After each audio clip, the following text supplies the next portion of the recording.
Welcome! As you may know, I'm about to release a video on the Opium Wars on my main channel, things I care about. So I was thinking, why not check out some other videos about the Opium Wars and, just have some fun, see what they have to say.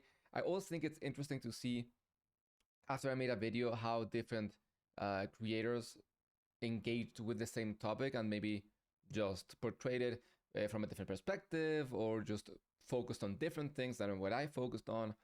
So I think it's pretty fun. And this video is very brief. This is a 4-minute video, just over 4 minutes, by History Matters. So make sure to check out their channel. I will leave the link in the description. Leave a like, subscribe to their channel. It's always important to support content creators if you're watching any kind of reaction or breakdown video. And yeah, I think it's quite funny because the video is just over 4 minutes long. It's focusing on the First Opium War. And yeah, the reason why I think it's funny is because I chose the Opium Wars because I wanted to make very short videos, like just a quick 20-minute video. But the way it ended up being is that about half my video is just like the build-up to the First Opium War. So it ended up being much, much longer than I wanted it to be. So this just made me think of that. So this is just 4 minutes, 30 seconds, give or take. So of course, they're going to have to, focus on some things, leave some things out. I'll do my best to give some context. And yeah, I'm very interested to see what exactly they will focus on. So, let's go for it. 1839, and some chap has just ordered the destruction of some opium. Lin Seshu was the name of this man, a Chinese official who'd confiscated the opium from a man called Charles Eliot. The British had been making a lot of money selling it to the Chinese because opium is incredibly addictive. Yes. The Chinese government had banned its import and sale because it was ruining the country, but that didn't stop the British because money. Seshu had hoped that this open display of defiance would deter the British from continuing to sell opium to China. He was wrong. As a result, Eliot, who oversaw all British trade with China, ordered the withdrawal of all British men and ships from Canton and now... Yeah, so there is one thing that's important to talk about here. I was waiting a little bit before mentioning it because I don't really know, how, if he was just like giving a bit of an intro before going to the background. So basically, Qing, or the Manchu China at this point, has been isolated for a while. And by that, I mean, they're just not really open up to any kind of interaction with the outside world. They are very proud, too proud in my opinion, and that brought a lot of trouble. Only Canton, at least at this point in time, there were a few other ports that were available for trade for some time, but in this relevant period before the Opium Wars, only Canton was available for trade for foreigners, so that's why we are focusing there. And yeah, opium had been in China for a while, but it skyrocketed because of how much the British were smuggling it in. And it caused an incredible amount of financial problems, not only the obvious, people being addicted problem, but a common laborer could easily spend like half his wage on opium, which is not only bad for them, but that is also money that is now flowing out of Qing China. So that means that, the government has less money to work with, and there's just a lot of things that are going very wrong. And one of the things that I talk about in my video is that a lot of silver was being exported out of China because of, all the opium that was being bought, which meant that silver was more scarce, which made it more valuable. It made it appreciate in value. And why is that relevant? Because Chinese farmers had to pay their taxes, which was one of the main forms of revenue for the government, in silver. But they, when they worked, were paid in copper. So the exchange rate between copper and silver basically exploded. Silver became very expensive. So basically their taxes almost tripled because of the depreciation of the copper with respect to silver. So that was a huge problem. So there's a lot going on here. Like Lin Zeshu, the man he mentioned, was the commissioner there in charge of trying to rein in some of the foreign aspects. He even sent a letter to Queen Victoria trying to appeal to her like Catholicism, to be like, you shouldn't do unto others what you wouldn't want done to you. So that's, something he tried, and it clearly didn't work. So anyways, let's continue. Out of the country. The British were furious that the Chinese thought that they were allowed to tell them what to do in China, and so they mobilised the Royal Navy for war. Seshu wasn't concerned about war since he felt that... Yeah, I do want to comment. So the British were 100% very aggressive to get what they wanted, to make a profit. But this also combined with this sense of this wrongful sense of superiority that the Chinese had. They believed that they were, just the most powerful country in the world, and that England was just some small island far away. And this actually happened. One of the emperors sent a letter to, I think it was King George, and he, basically told them, yeah, you should know your place. You're just a little island and no one's even heard of. And yeah, they had no idea who they were up to. So it was a mix, right? The aggression of the British and their disrespect for many of the Chinese customs and things like that. And the Chinese were also just way too self-centered. They were very arrogant, and they did not have the power to back it up. Their military was way behind anything the West had. So that was just a combination for trouble. The British would only win at sea, but on land the Chinese were safe. The British fleet arrived at the island of Zhoushan here in 1840 and demanded that it surrender. The inhabitants said no and dug in for a long siege. On July the 5th at 2:30 the Royal Navy began its bombardment, and by 2:39 the bombardment was over and the island's defences were completely destroyed. The British then took the island with no further resistance. The First Opium War had begun in earnest. The Chinese, led by the Daoguang Emperor of the Qing dynasty, didn't take the war or the British very seriously at first. A part of this came from the entrenched Chinese belief that all foreigners were barbarians who were destined to live under the rule of the emperor. This is demonstrated by the fact that during the war there were not necessarily under the rule of the emperor. It's a bit more than that. But for example, there were many countries that were adjacent to China, like Nepal, Korea, and some other places. And China just regarded them as bearers of tribute, right? So it was definitely a sense of superiority, but not necessarily of like world conquest. They probably didn't think they were like worth it or something. But yeah, it was a bit more than that. Referred to the British not as foreigners but as rebels. The British, under the leadership of Foreign Secretary Lord Palmerston, expected the war to be a difficult one. It was about two things. The first was obviously the right to continue selling opium to the Chinese. The second was to end the idea of Chinese superiority and to be seen by the imperial court as equals in all things. Anywho, whilst... Yeah, not only equals, but the thing is that the Chinese didn't allow for diplomatic representation in Beijing for Europeans, and they were very close, that's why. And there was also the matter that British officials and merchants couldn't meet with their Chinese counterparts directly. They had to meet with like some intermediaries. There was a monopolistic Kohong system in Canton, which basically meant that they were like monopolies that controlled all trade. So China didn't really have the kind of treatment with countries that they're used to. The British didn't have the same treatment where they could, meet with their leaders and things like that. Things had already gone wrong twice with two missions, the Amherst mission and the mission by Lord Macartney. I guess Macartney came first, but those are the two missions. And they went like really wrong. The British just did not get the vibe that the Chinese had. The Chinese had no interest in the British.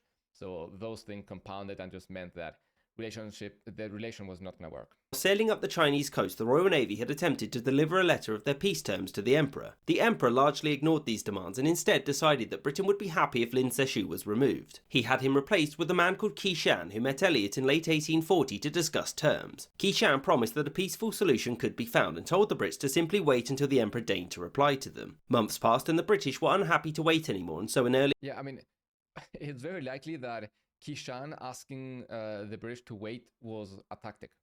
So he basically was stalling for time.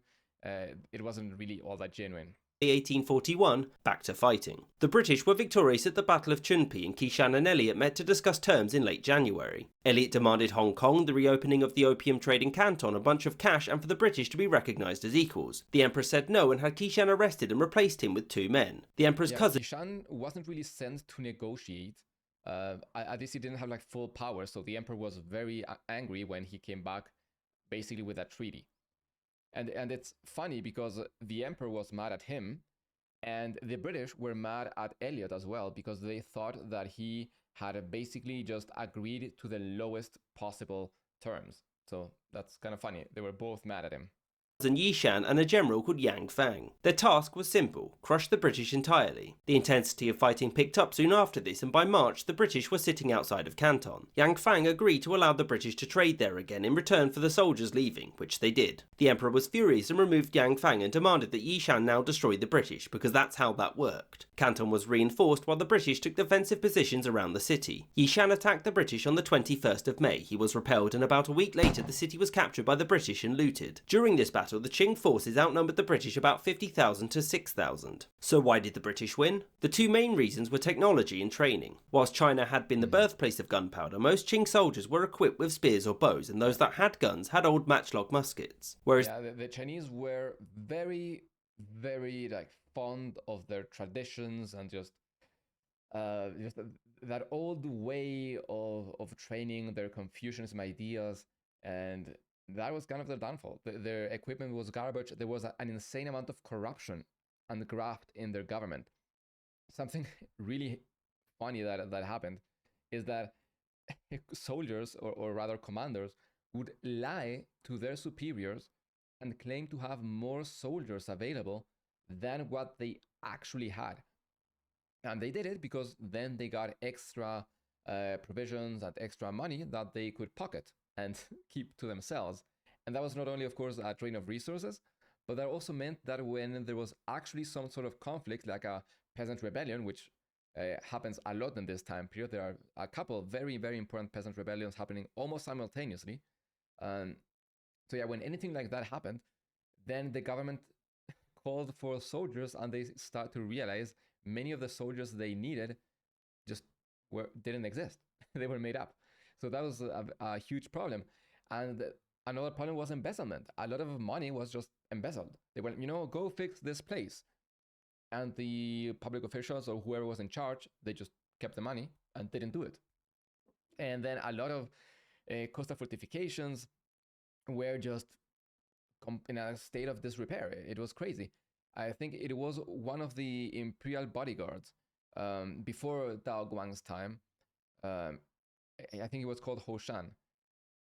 He probably embezzled like half of the country. I think it was half. I'm having trouble remembering the exact number, but it was like a significant portion of the entirety of the country's income while he was not in power. He was like a bodyguard, but he had significant influence.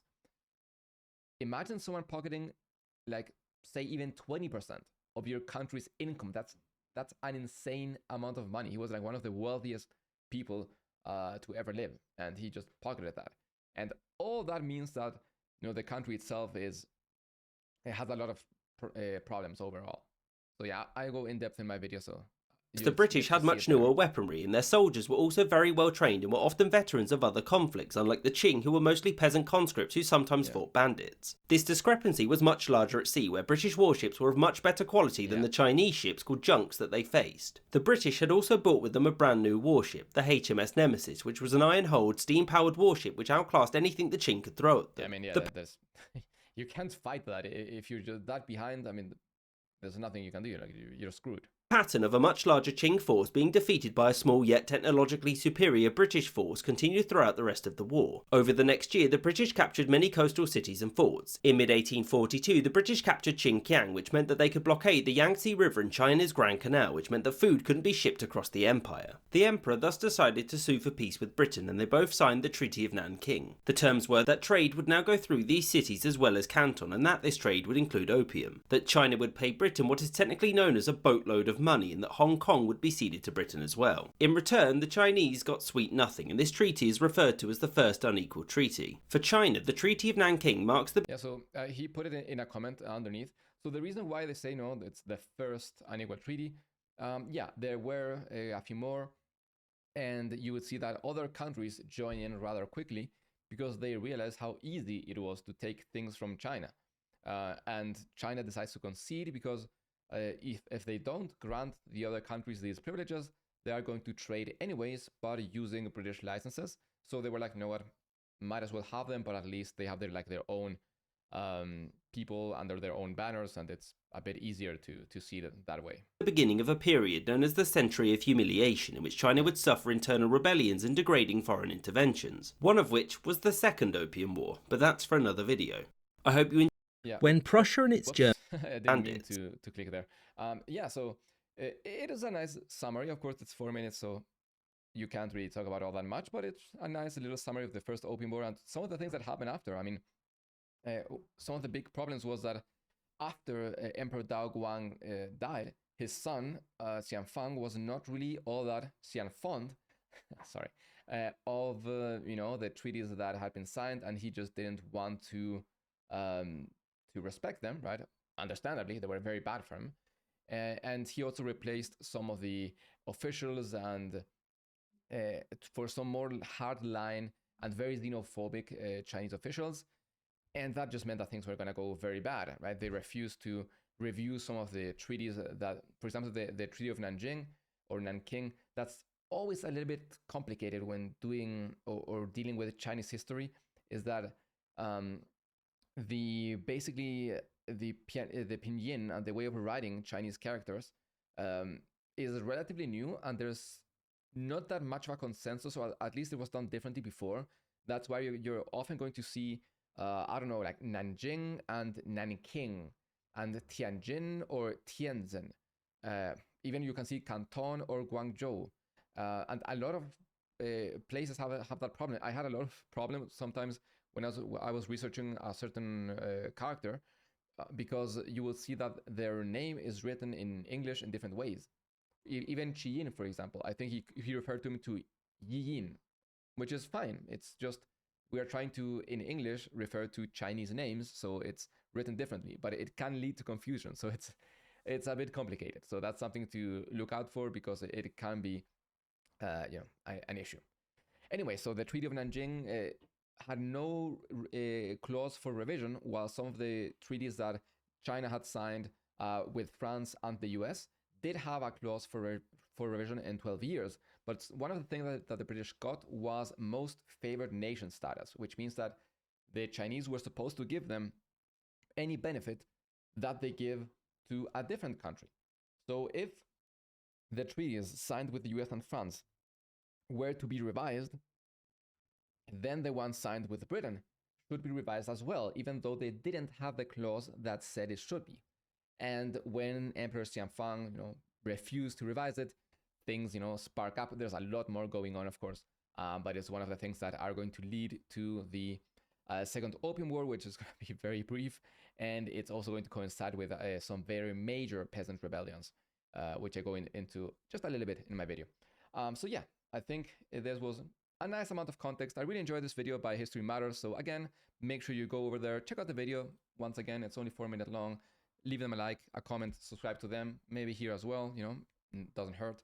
So yeah, thank you for stopping by. I'll probably upload a couple more videos regarding the history, the Opium Wars, before I actually end up uploading my video. And when I do, always remember, I like to add a little vlog accompanying my videos here on this channel, just talking about some things that I couldn't include because there is so much to the Opium Wars that I just had to cut some things out.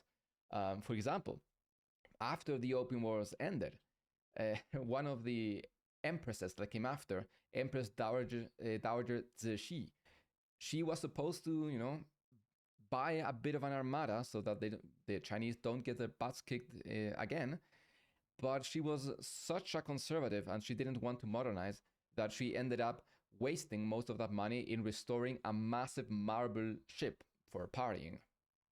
And not a single ship was built between that time and when the Qing dynasty finally fell many decades later.